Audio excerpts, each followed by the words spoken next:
Bonjour, donc nous allons continuer notre travail sur le livre Maths et Matrices.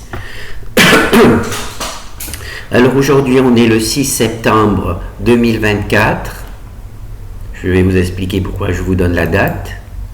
Alors j'ai profondément changé mon travail, en particulier dans la section matrices.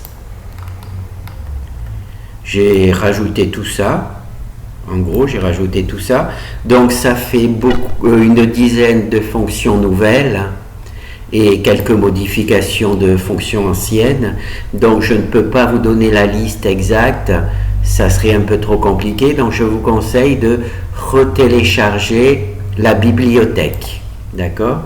De recharger la bibliothèque.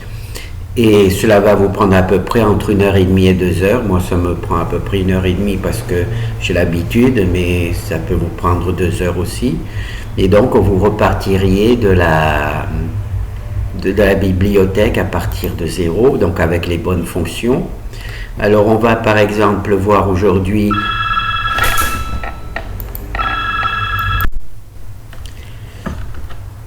Alors, ce que l'on va voir, c'est les matrices définies positives.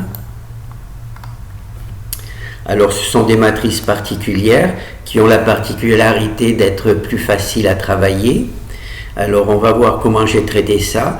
Alors là, je vais vous présenter les matrices définies positives, comment je les ai construites. Comment je les ai construites. Et ensuite, on va voir quelques propriétés.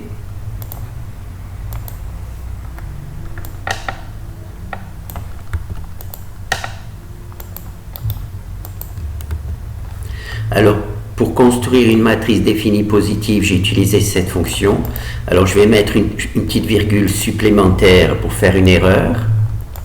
Donc là, il y a une erreur, je supprime la virgule. Et de cette manière, je tombe directement. Donc, il suffit que je tape sur Note déclarée Here pour tomber sur la définition. Alors, je crée ma matrice A. Là, je choisis les valeurs que je veux donner. Là, c'est entre moins 99 et plus 99 pour les valeurs aléatoires.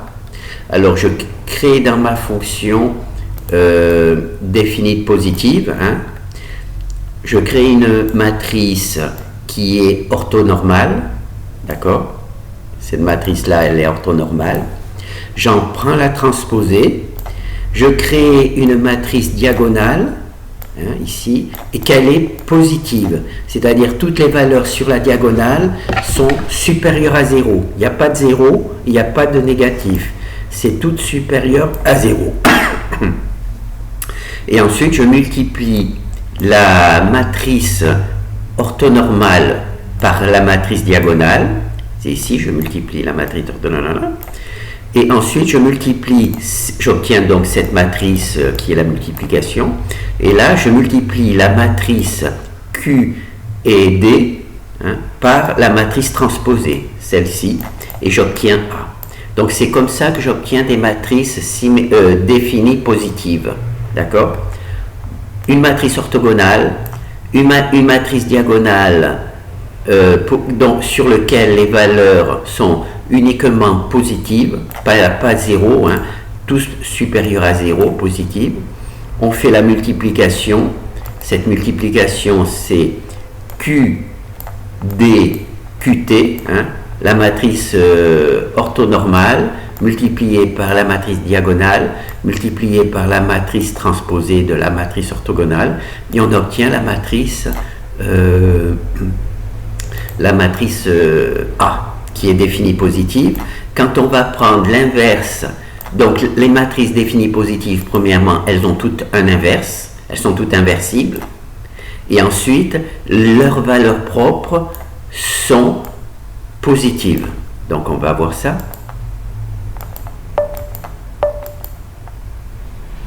Alors vous avez vu comment j'ai créé ma matrice définie positive. Je crée une matrice aléatoire orthonormale. Je crée une matrice aléatoire diagonale dont toutes les valeurs sont positives. Positive, ça veut dire supérieur à 0. Il n'y a pas de 0 dessus. Et donc en prenant aussi la transposée de la matrice orthonormale, je fais cette multiplication et j'obtiens cette valeur-là. Et cette valeur-là, c'est une matrice définie positive. Sa caractéristique, c'est qu'elle est symétrique. Elle est symétrique. Les valeurs qui sont sur la diagonale sont en règle générale supérieures aux valeurs qui sont dans la matrice autre part. Par exemple, ici j'ai 65 et il n'y a aucune valeur qui n'est sur la diagonale, qui n'est pas sur la diagonale et qui est supérieure à 65. Donc c'est comme ça que ça fait. On voit que les valeurs, en plus sur la diagonale, en règle générale, sont positives. Voilà. Quand on en prend l'inverse, on obtient aussi une matrice définie positive. Non, quand on peut toujours, ça sera une propriété, on peut toujours calculer l'inverse d'une matrice définie positive. Voilà. Elle est en plus, cette matrice, elle est définie. Non, ça on le verra plus dans la propriété. On voit quand même qu'elle est définie positive puisqu'elle est symétrique et les valeurs sur la diagonale, mais enfin ça on le verra dans la propriété. Donc on peut créer une matrice définie positive. On peut toujours en prendre son inverse, c'est la caractéristique, et ses valeurs propres sont positives. D'accord? Donc on a vu comment créer une matrice définie positive, enfin comment moi je la crée. On a vu qu'on peut en calculer toujours l'inverse, et ces valeurs propres de cette matrice-là sont toujours positives. Alors on va en faire plusieurs. Voilà. Alors, on peut faire, là j'ai fait automatiquement, donc il s'en fait plusieurs. On peut toujours en calculer l'inverse, et ces valeurs propres sont toujours positives. Là j'ai gardé le doigt, donc c'est pour ça que ça ne s'arrête plus. Donc j'attends que ça s'arrête, voilà, ça s'arrête. Donc ça c'est la première étape, la construction d'une matrice définie positive, matrice définie positive. Alors là on va simplement vérifier que ça c'est pas spécifique à la matrice définie positive. J'ai simplement fait le petit malin. J'ai donc créé ma matrice définie positive. Ah ben j'ai pas recopié le texte. Voilà, j'ai pas recopié le texte. Voilà.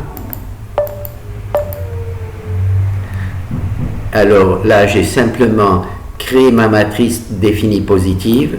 J'ai calculé le vecteur propre et les valeurs propres, et donc on retrouve bien on retrouve bien la matrice, et puis là j'ai fait A, la matrice définie positive de manière aléatoire, moins la matrice A calculée à partir des vecteurs propres et des valeurs propres, et quand on soustrait l'une à l'autre, on obtient bien 0. Voilà. Donc là, c'est la valeur aléatoire. Là, c'est la valeur qui a été calculée à partir des vecteurs propres et des valeurs propres. Et quand on fait le grand A moins le petit a, ça c'est le petit a, j'ai fait une petite erreur, j'aurais dû mettre petit a ici, on obtient bien 0. Alors, on va voir ça dans le code.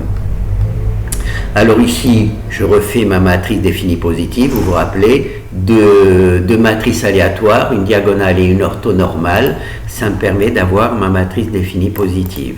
D'accord? Donc ça, c'est la truc. Ensuite, ici, je calcule les vecteurs propres. D'accord? Je calcule les vecteurs propres. En calculant le vecteur propre, en utilisant cette formule, j'obtiens les valeurs propres. Alors, le transposé du vecteur propre multiplié par A, multiplié par B, ça me donne les valeurs propres. Donc ça, c'est juste un petit rappel. Et ici, donc, je multiplie, pour retrouver A, je multiplie le vecteur propre par la valeur propre multipliée par la transposée. Vecteur propre, valeur propre, multiplié par la transposée, et j'obtiens le petit a. Et ici, et ici, je fais la soustraction du grand A, qui est celui qui est défini à partir de la fonction, et du petit a, qui est la valeur de A obtenue à partir du calcul des valeurs propres et des vecteurs propres. Et quand on fait la soustraction, on obtient 0, ça veut dire que ces deux valeurs, ces deux matrices sont égales. Hop. Voilà. Donc on calcule ici la matrice à partir de la fonction qui est calculée définie. Là on calcule la matrice à partir des vecteurs propres et des valeurs propres, et quand on soustrait l'une à l'autre, on obtient 0, ça veut dire tout simplement que ces deux matrices sont égales. Voilà. Voilà. Donc ça c'est juste un petit peu pour justement s'habituer à travailler avec les fonctions. Là on va simplement vérifier avec Octave. On va faire le même travail. Là c'est toujours la création de matrices définies positives. Mais ensuite on verra quelques propriétés. Voilà, donc là, là j'ai créé une matrice définie positive avec le code destiné à Octave.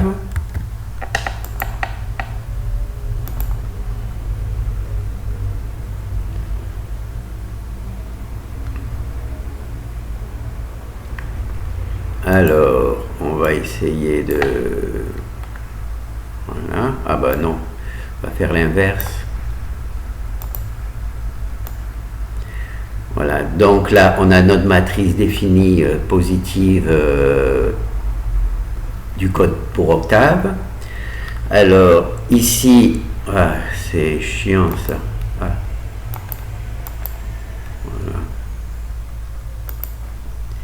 Alors, non, ici on a les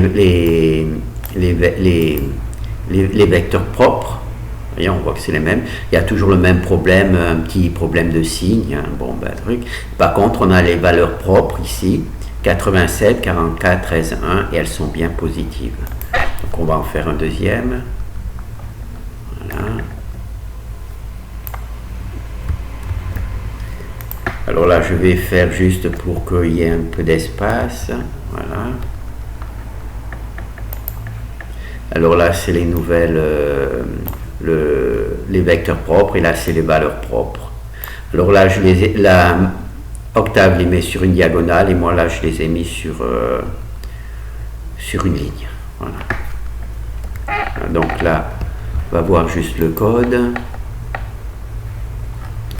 Voilà, donc on a toujours notre fonction qui travaille à partir de deux fonctions, une fonction orthogonale Q et une fonction diagonale D, et cela nous permet d'obtenir notre matrice définie positive. Alors, ici c'est le vecteur propre, ici c'est les valeurs propres. Alors, ici il y a la fonction qui permet de calculer les vecteurs propres. D'accord ? Ici, il y a la fonction qui permet de calculer les valeurs propres, et on les affiche. Voilà.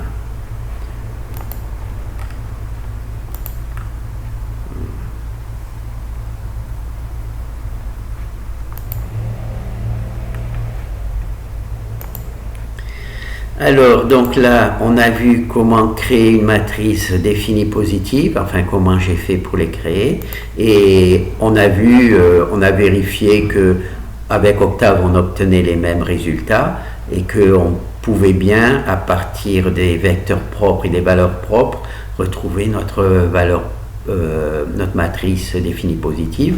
Donc là, on va voir la première propriété. Alors la matrice inverse d'une matrice définie positive est définie positive. Alors ici, on a vu que une matrice définie positive avait toujours un inverse. Et là, on va voir que cet inverse-là, eh ben, il est aussi défini positive. Ah, c'est compliqué. Entre les propriétés et les qualités.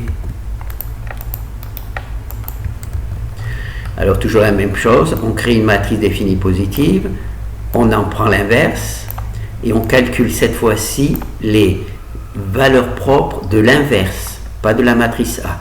Et on va voir que ces valeurs propres sont aussi positives. Voilà. Donc là, c'est notre matrice A. Là, c'est la matrice inverse de A. Et ça, ce sont les valeurs propres de l'inverse de A. Et on voit qu'elles sont positives. On va faire plusieurs. Vous voyez, on voit que les valeurs propres sont toujours positives. Voilà. Et en plus, on voit que la matrice inverse est symétrique. Hein. Et si on observe sur la diagonale, les valeurs sur la diagonale sont toutes positives et elles sont en règle générale plus grandes que les coefficients des autres valeurs qui ne sont pas sur la diagonale. Donc là, c'est la première propriété. La première propriété qui nous dit que la matrice inverse d'une matrice définie positive est définie positive. Ça veut dire que ces valeurs propres sont positives, qu'elle est symétrique et que sur la diagonale, on a des valeurs qui sont positives et en règle générale supérieures aux valeurs qui ne sont pas sur la diagonale. Donc ça, c'est la première propriété. La deuxième propriété, si A est définie positive et si S est un réel strictement positif, alors le produit SA est défini positif. Défini positif.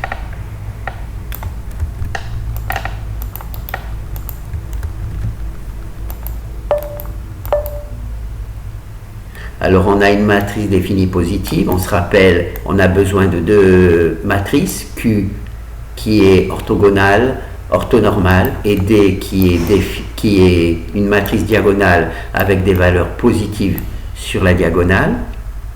Donc là on choisit une valeur S qu'on multiplie A par S, et quand on calcule les valeurs propres de 2 fois A, on obtient bien toujours des valeurs propres positives.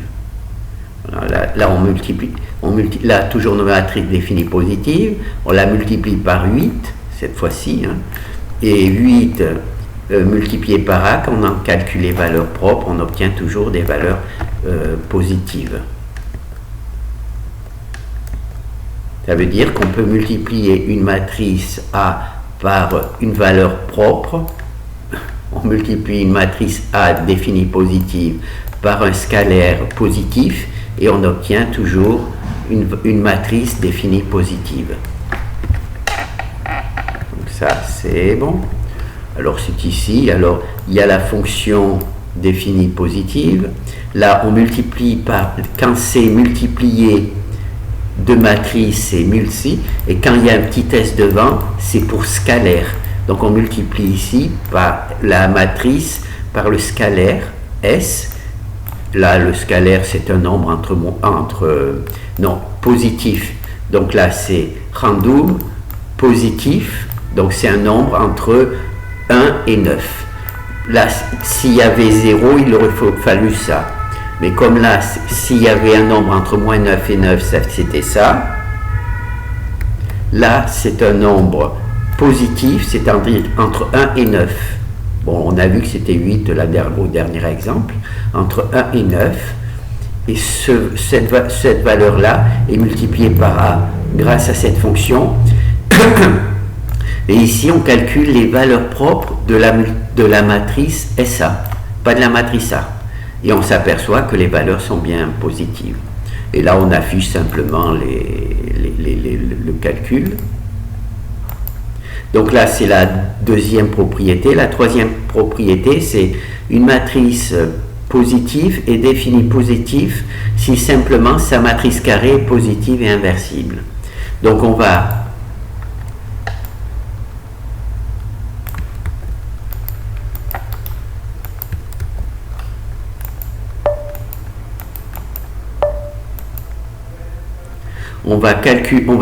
comme précédemment, on va prendre une matrice définie positive, d'accord?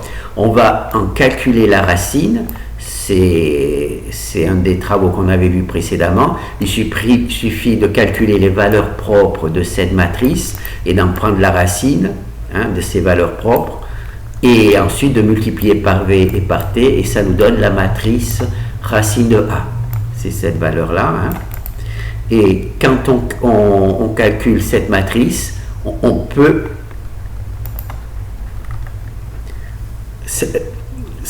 sa racine carrée positive est inversible. Sa racine carrée est positive et inversible. Voilà. Donc là, on voit qu'on peut en calculer l'inverse. Donc on a une matrice A, on en prend la racine et on peut en calculer l'inverse.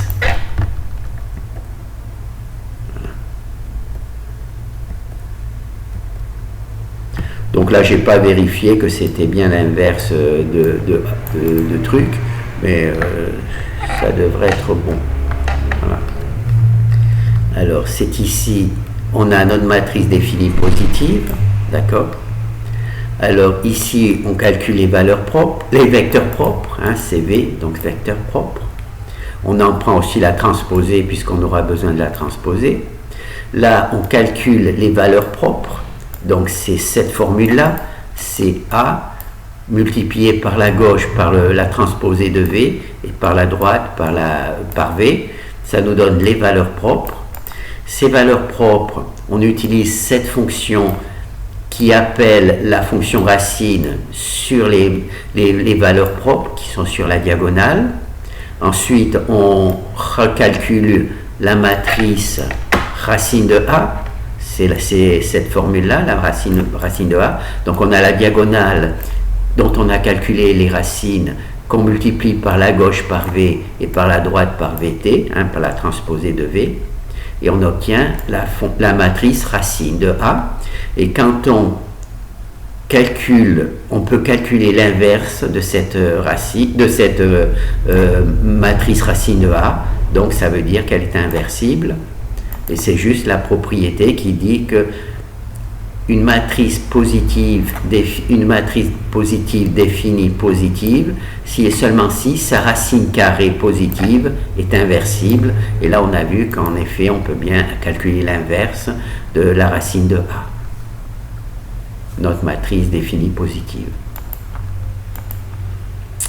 Alors là, c'est la factorisation de Cholesky. Alors, moi, je suis naturellement pas capable de calculer la factorisation de Cholesky, mais cette factorisation, pour Octave, il demande des matrices définies positives. Voilà. Voilà.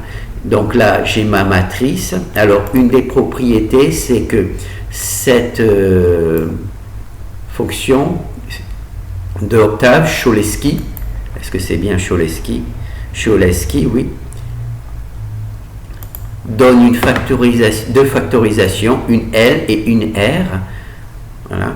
Et donc, quand on a calculé la Cholesky lower, on obtient L, et quand on fait ce produit-là, on retrouve A. Donc ça, on va le voir sur Octave. Donc moi, je ne suis pas capable de calculer la truc de Cholesky. Donc, ici, on a notre matrice définie positive. Ici, on en calcule la version lower et on obtient L. Et quand on multiplie L par L', c'est-à-dire sa transposée, on retrouve bien A. Donc ici, il y a A.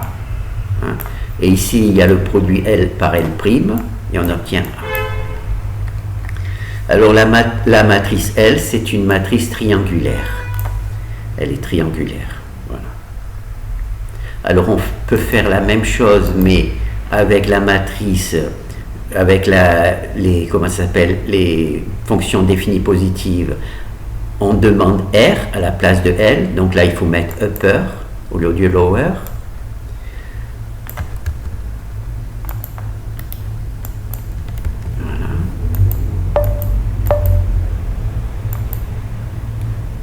Et donc cette fois-ci, c'est R.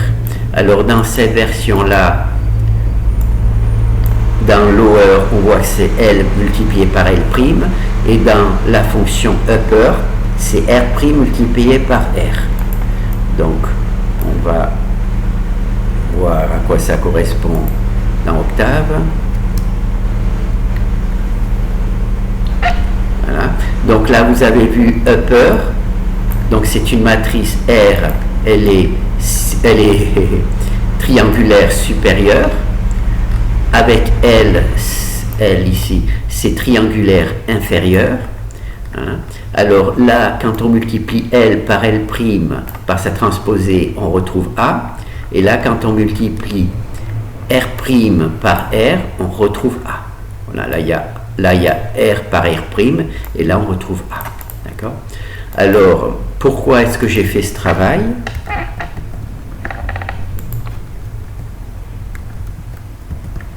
Parce que si, par exemple, à la place de mettre une matrice définie positive, je mets juste R, ben vous allez voir que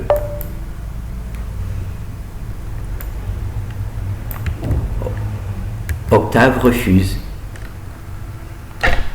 Voilà. Error. La matrice doit être définie positive.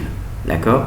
Et donc, c'est pour ça que je l'ai fait, pour que si vous voulez un petit peu étudier la fonction Cholesky, même si je ne suis pas capable de la calculer en langage C, vous pourriez avoir besoin d'avoir des exemples avec Octave sur ce type de matrice. Si vous mettez n'importe quelle matrice, ça ne va pas passer.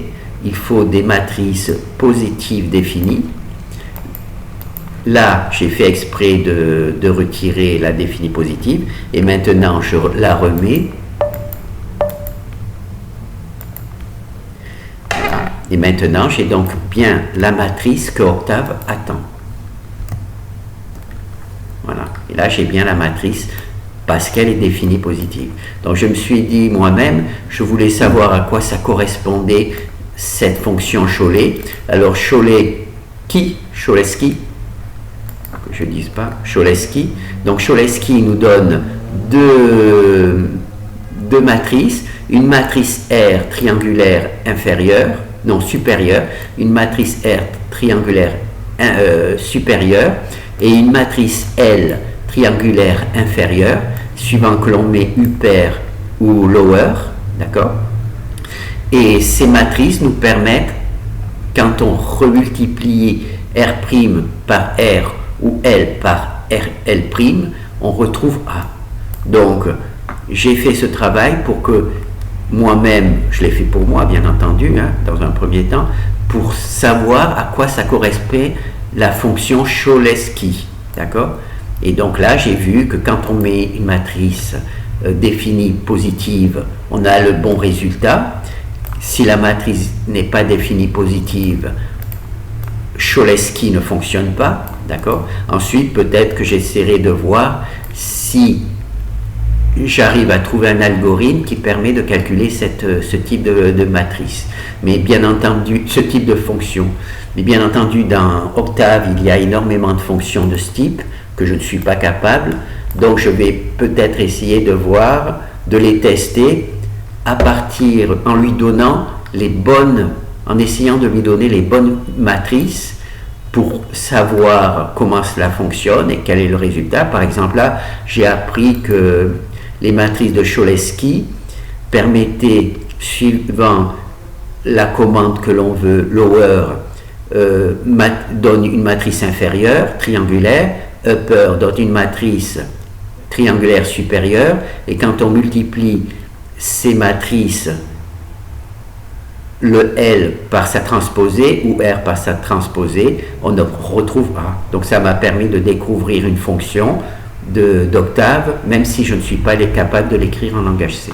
Voilà, donc là on a vu les matrices définies positives. Alors j'ai fait la même chose pour les matrices définies négatives. La seule différence, donc on va en prendre une, c'est la seule différence,